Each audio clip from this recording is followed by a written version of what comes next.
যোৱাকালি যি ২.৫ ঘণ্টা সংবাদমেলত মুখ্যমন্ত্ৰীয়ে দেশৰ আৰু ৰাজ্যৰ সাংবাদিকসকলক সম্বোধন কৰিল,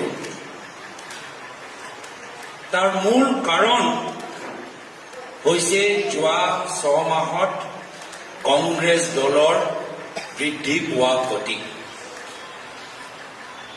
যোৱা ৬ মাহত কংগ্ৰেছ দলে যিদৰে অসমৰ চুকে কোণে বুথৰ পৰা জিলা পৰ্যায়লৈকে নিজৰ সংগঠন সবল কৰিছে, আমাৰ কথাখিনি ৰাইজৰ ওচৰত লৈ যাবলৈ সক্ষম হৈছে আৰু বিভিন্ন ধৰণৰ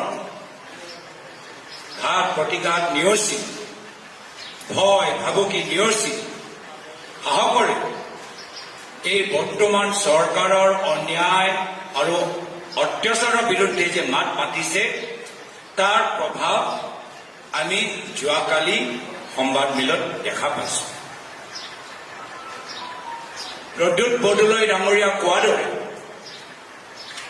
স্বয়ং মুখ্যমন্ত্ৰীয়ে এই SIT ৰিপৰ্ট মুকলি কৰাটো নিবিচাৰিছে। তেওঁৰ ওচৰত এই SIT ৰিপৰ্ট আজিৰ পৰা ৬ মাহ আগতে জমা হ'ল।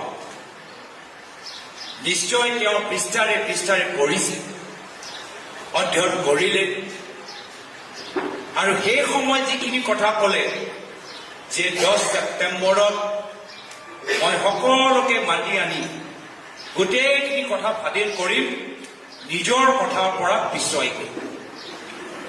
কিয় কি তেওঁ নিজে অধ্যয়ন কৰিলে আৰু দেখিলে যে যি অভিযোগ ট্ৰেইনিং, ISI, পাকিস্তানী এজেণ্ট, যিমানবোৰ যে অভিযোগ তেওঁ ইমান দিনৰ পৰা উত্থাপন কৰি আছে, এটাও প্ৰমাণ তেওঁ SIT ৰিপৰ্টৰ ভিতৰত নিজে দেখা নাপালে,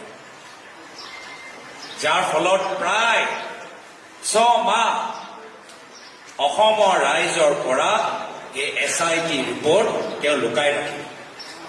যদি কথাটো ইমানেই গুৰুত্বপূৰ্ণ, যদি কথাটো ৰাষ্ট্ৰীয় সুৰক্ষালৈ সম্পৰ্ক আছে, তেতিয়াহ'লে ৬ মাহ কিয় ৰখিব লাগে?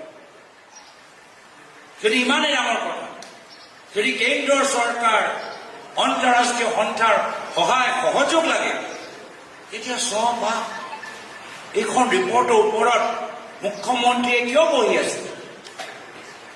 এই প্ৰশ্ন যোৱাকালি এগৰাকী